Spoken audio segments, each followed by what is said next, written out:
Hey everyone, hopefully you're having a good day. My name's Andy. My channel's Finding Value. I wanted to answer some questions in the comment section. I like to do this from time to time and get you guys, well, at least my financial opinion on the questions that you ask. It says, Andy, you can read everywhere that substantial numbers of people are getting priced out of the residential market. Do you not see that as a problem contradiction for real estate to continue going up? And I am reading salary increases of 3 to 4.5%, not exactly keeping pace.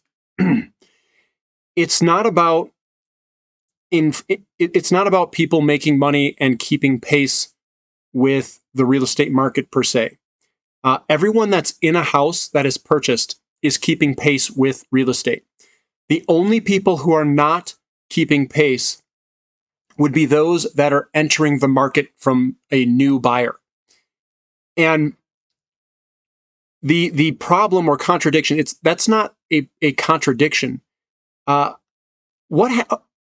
question to people, and I know I get a lot of questions on this. They say that housing is becoming less affordable. Okay.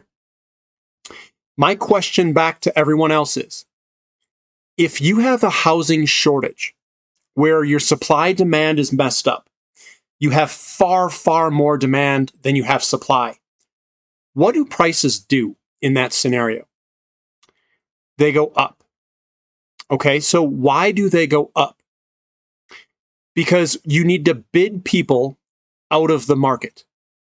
Okay, if prices go up, that means they become less affordable. In order for the market to balance itself, the supply and demand balance, you have to have homes become less affordable. You can't have homes become more affordable and balance a market where you have far too many buyers and far too little sellers. The proof is in the pricing. The proof that we don't have enough homes is in the prices going up so much that they are. It's all kind of, maybe it's very, very obvious to me, but housing needs to become a lot less affordable in order to balance the market. Now, how does this real estate market work? The first thing that happens is if you're in a hyper bubble means that you've built too many new homes. So you've built too many new homes. There's too many new homes or too many homes for the current people who are buying it, the demographic. In home buying years, brand new entrants to the market, they want to buy a house, but there's a whole bunch of homes. Homes become more affordable when there's a bunch of supply. Makes sense, right? Now I have a bunch of options. They need to bring the prices down for me to select that option for whatever house is available, because the homes are all competing against each other for buyers. And if there's 3 sellers to every buyer, well, the sellers are trying to compete to get the sale.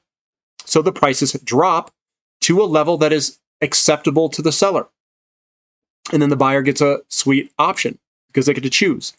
Now, if there's 20 buyers to every seller, well, now it's just whoever bids the most or very close to the most, whatever the best quality offer there is on the house.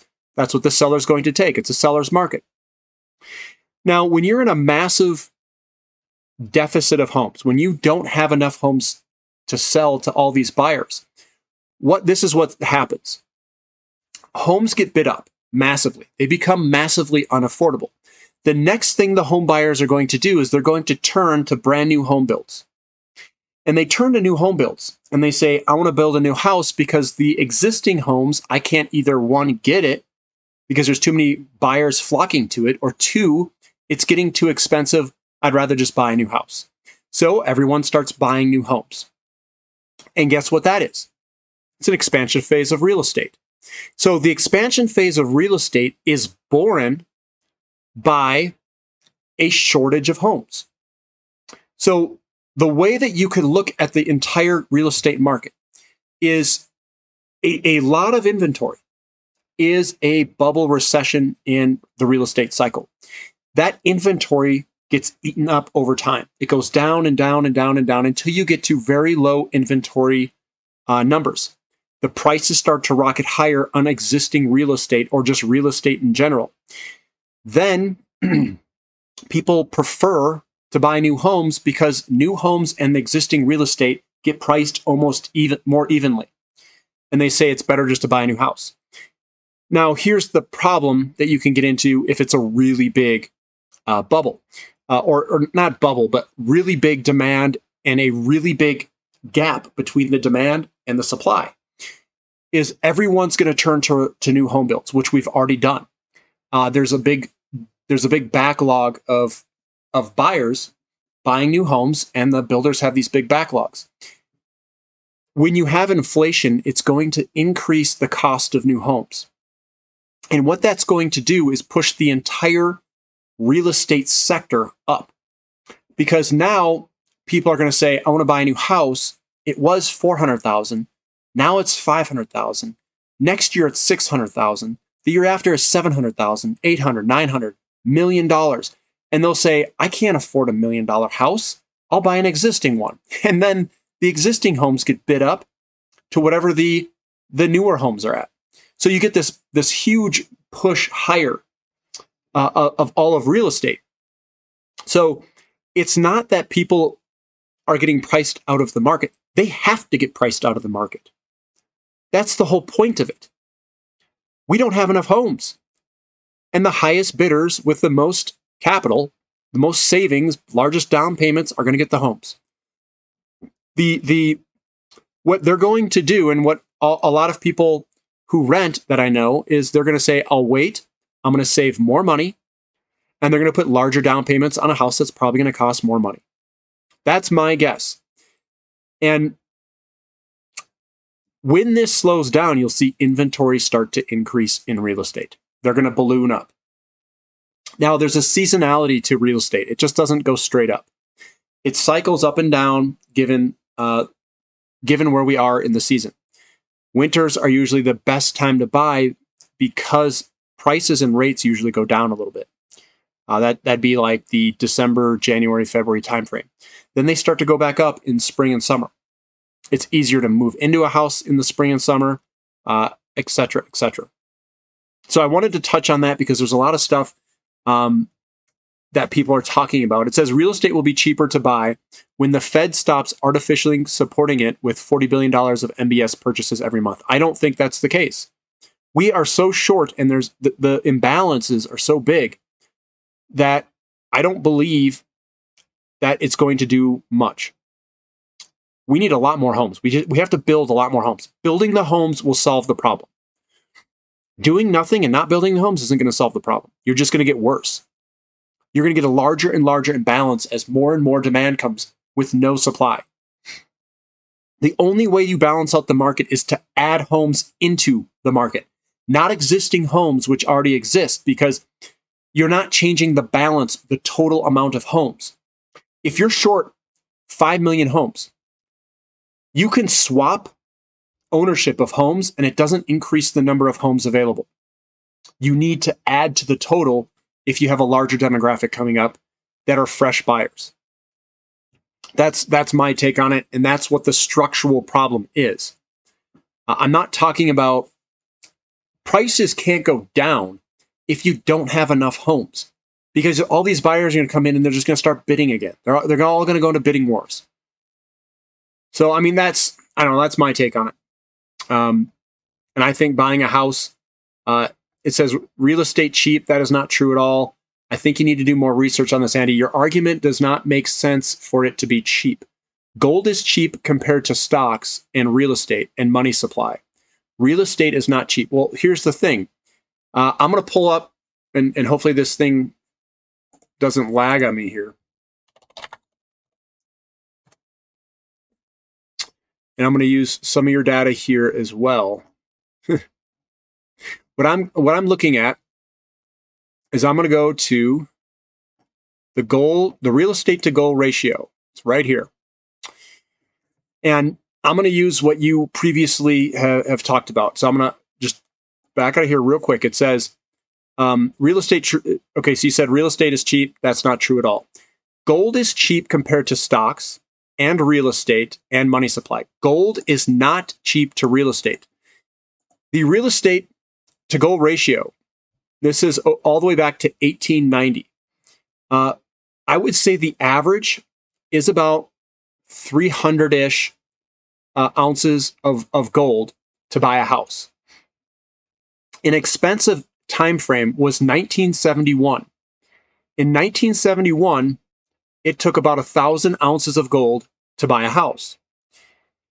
And then we went all the way down in 1980, where gold could buy a house for 122, 120 ounces of gold. 114.66 is the bottom.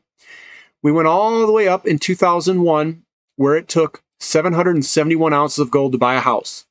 And today, or 2011, which was the bottom of the housing market, was again almost an all-time low of 139 ounces to buy a house, which matched 1980. We are at 266 ounces right now to buy a house. If the average is about 300 to 400 ounces of gold back here, that's the average. What makes you think if us being under the average makes us expensive? No, we're on the cheap end. We are cheaper than the average for the real estate to gold ratio. If gold is cheap to everything else and real estate's on the cheap end of gold, well, that makes real estate one of the cheapest assets there is in the world because it's way cheap in relationship to stocks. Gold is cheap to the money supply. And if real estate's cheap to gold, real estate is super cheap to the money supply. And you know where the money supply gets pushed into the system? Through real estate. And real estate is your largest leveraged bet against inflation. Because if inflation comes into the mix, it's going to push your house price up and erode your payments that you have on a fixed rate 30-year mortgage. A fixed rate means that your rate does not move up and down. It is fixed for the entire duration of the loan. And if your rate is lower than the rate of inflation, you're actually paying back less money in purchasing power dollars over time. So if you took a $300,000 loan, you would pay it back maybe with $225,000 of purchasing power or less if your inflation rate is greater than your 30-year fixed rate loan. That is basic net present value calculation. So the data is right there. It is not expensive, at least in relationship to gold. And that's how I value things. That is the gold standard. In history, if the average is 300 to 400 ounces, we'll call it 350 ounces to buy a house, and we're at 266 today. It's cheap. It's on the cheaper side. That's all I'm stating. And affordability is not horrendous. It is not on the upper end. It's kind of in the middle-ish. If you were to look at the affordability that we look at over time, which is basically your interest rate and your loan. So I wanted to go over that, some of the questions that you guys have. And there's a lot of talk about the dollar, and the dollar could potentially increase. I agree with that. I don't think that necessarily means that our commodity deal is over. What's happening is they're inflating everything. All currencies are being massively inflated. I just have seen in history that the dollar index generally goes down in an expansion phase of real estate. Are we going to see that again? I think so, but it'd be history repeating itself.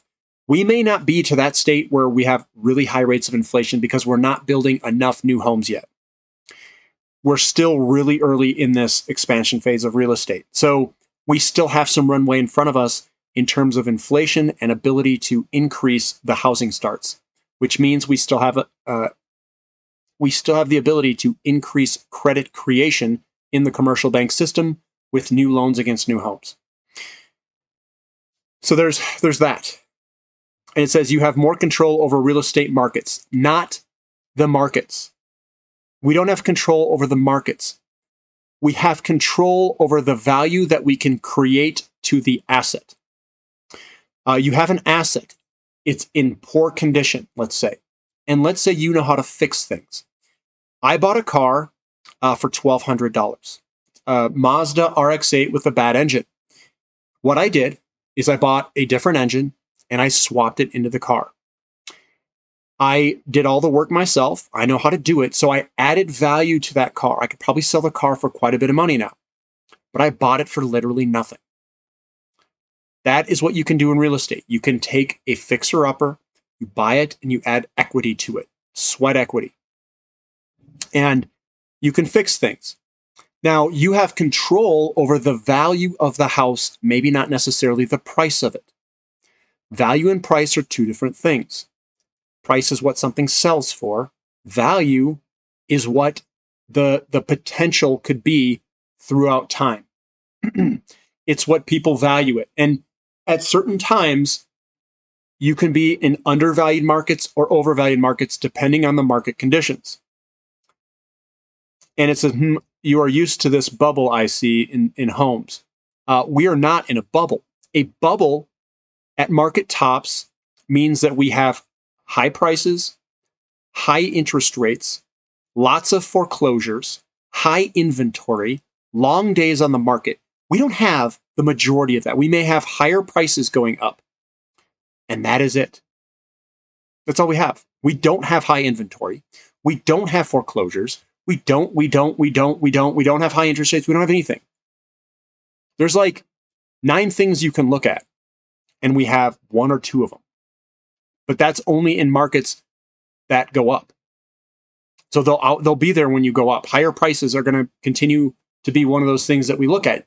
And I don't think we have necessarily high prices. You'll see what happens when we get high prices. Wait until inflation comes. Then you're going to see what high prices look like. That's my opinion. I think most of the people here, they obviously haven't looked at data for a long time.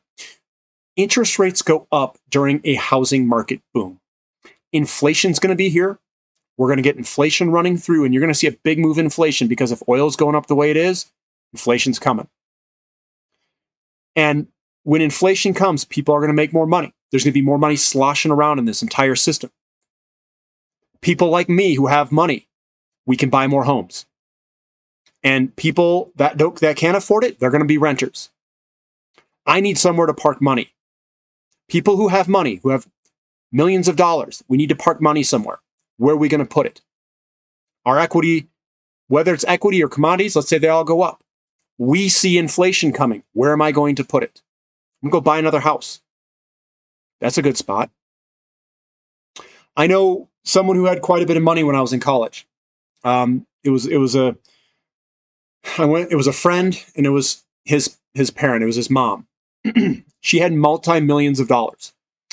And in the crash of like the late 90s, it was late 90s, there was a real estate crash, and homes were very cheap in the late 90s.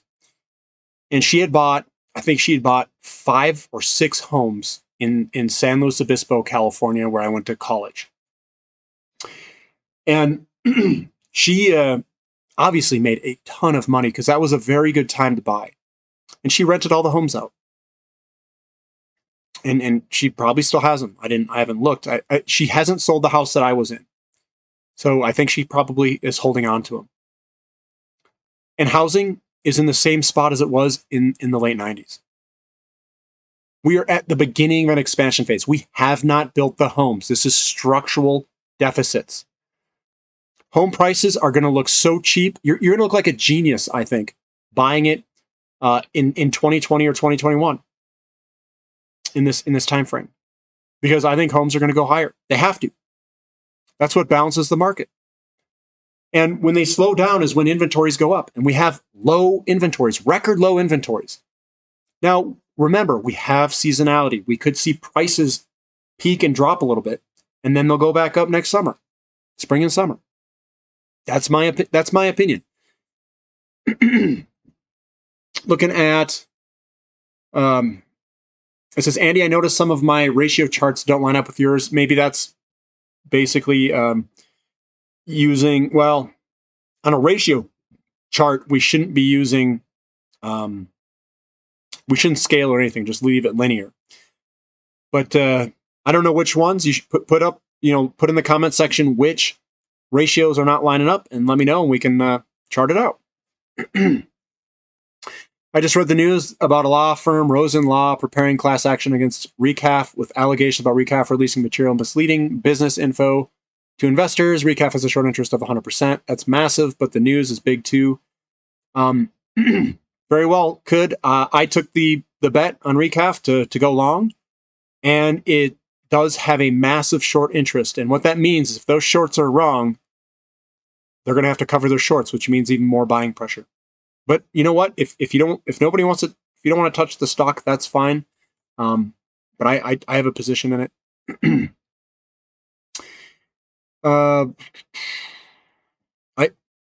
The energy crisis there. Quick thought: if interest rates rise and people are over leveraged on mortgages, surely they'll have to sell. This means more properties on the market, and therefore prices will drop. Would this not be something to consider? So the logic you have is incorrect. Most people that are buying homes either are not getting mortgages at all, or if they do get mortgages, they're 30-year fixed rate mortgages. So if interest rates rise, their mortgage is fixed. It doesn't move. So it's 2.75%. It stays at 2.75% for the life of the loan, unless they move and have to refinance a house. So a fixed rate mortgage does not move with interest rates. That's what I have on my house. And when you look at history, real estate goes up in an increasing interest rate environment. What that means is you have inflation, more inflation coming into the system. You have home prices going up and interest rates going up at the same time. Interest rates go up when inflation is greater than the interest rate that's being paid. And if inflation's at 6%, and that's probably where we're at, I would say that interest rates will probably go above 6% to become real again. It depends on what inflation does. If inflation keeps piling in, which I think is going to happen, we're going to get higher and higher rates of inflation, interest rates are going to go up because people are going to sell bonds. They have a real negative return on their bonds. And house prices are going to go up either way. This is what people are encountering, is they're going to have to make a decision. And it's going to be, I know a bunch of people who are renting. Let's say you have a family. And just recently, rent prices, at least where I live, are up 15% over 18 months. They're going to look, and let's say that rent price continues to go up at a very fast pace because we have a housing shortage. If people can't buy homes, where are they going to go? They're going to rent them. And if you can't rent it because there's too many people trying to rent, prices rocket higher. Now you've got increasing home prices, and on top of it, increasing rent prices. The person's going to make an analysis. They're going to say, do I rent or do I buy? And if your rent prices are screaming higher, you're going to say, let me lock in my, a loan at a 30-year fixed rate loan, lock in my costs, which I could lock in really low. And with time, as rent prices continue to increase, my rate doesn't. It's locked in and it's low. So over time, that's going to prove to what I would think is a smart decision in an increasing interest rate environment where homes are going to become less affordable, not more affordable, less affordable. Why are they becoming less affordable? Interest rates are going to go up, rent prices are going to go up, and we still haven't solved the housing shortage. It's a supply-demand problem. And as affordability becomes less and less affordable, less people will be able to afford homes. That is correct. And as you have money coming into the system, what you're going to see as prices continue to go higher and as rent continues to go higher, investors like myself are more willing to buy a house if I can rent it out for a lot more money. So if I can buy it today and my mortgage payment on the house is, say, $1,700, maybe my total cost is $2,000 for the house, but I can rent it for $3,000. Great. Next year, $3,600. Next year, $4,000. We're in a shortage. I can charge a lot more money. I can now buy with increased cash flow another house and rent it to someone else because we don't have enough homes. Do you see the predicament that you get in? And I think that we are going to have an increasing interest rate environment with an increasing home price environment with inflation that's pretty high. That is what I've said in this channel from day one. And I bought a house before I started this channel, quite a bit before it, way before it. And there was people who this was back in probably 2019 or so. They were kind of looking at a house, and I'm like, you better get in now because it's going to get ugly. It's going to get really ugly really fast. And prices are going to start to rocket higher, and they have. I think they're going to continue higher because we don't have the homes in the system. They're not there. So what do? Bidding wars on everything. And people are going to be priced out of the market. More and more people. And as they accumulate more money, they get more buying power. And if rates stay low, some of these people are going to stay in the market. If rates continue to go higher, they're going to be priced out. They're going to become renters, and they're going to be renting their houses potentially. I don't know. I don't have those answers. And I'm not for a house price increase, and I'm not against a house price increase. I don't really care what it does.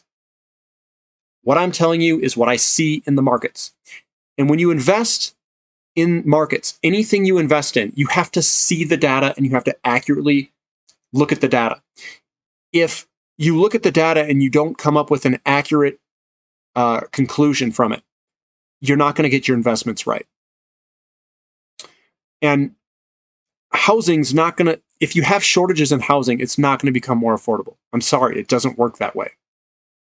Houses are going to become less affordable, in my opinion, going forward. Coming through here, talking about PLG on the next stock market. I can try to put that in there. And another thing I want to touch on here is you don't try to predict the future. What you kind of want to do is you want to look at the conditions that you're investing in. The conditions are ripe under certain areas, and you can tell with certainty what the conditions are. You can't tell where a stock necessarily is going to go next. And the bigger picture you take, the more accurate that picture is.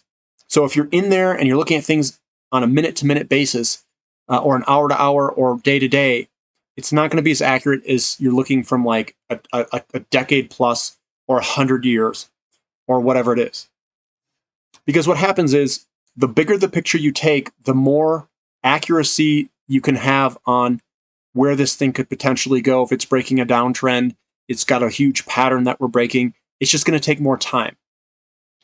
And what I like going after are these like decade-long patterns where you have it's really the business cycle or the real estate cycle that goes up and down. That's about a decade long. So you look at the real estate cycle and you invest according to the real estate cycle. Busts come from real estate deleveraging. So it's a deleveraging in real estate. Right now, we're going to leverage up, not deleverage. What the government and Federal Reserve is trying to do is they're trying to get money into the system and inflate their debt away. They're trying to make the debt more, they're trying to raise the GDP up and get a little bit more favorable, we'll call it GDP to debt ratio. So we're I think, going to go through an inflationary period. The expansion phase is here. We've got the millennials. Everything's aligned for an inflationary period. An inflationary period is going to put pressure on interest rates to go up, and interest rates will go up. And housing's going to go up. Gold's going to go up. Commodities are going to go up. And we're seeing all of the charts. Anything I look at is supporting evidence of this happening. We're seeing bottoms in all these ratios, favorable for commodities against stocks. We're seeing ratios change favorably in oil to gold. We're probably going to see very soon gold make favorable ratio movements against currencies like the monetary base, against other assets, stocks, and whatnot. I think it's all coming. And at least in history, whenever we went into an expansion phase of real estate, it basically kicked it all off.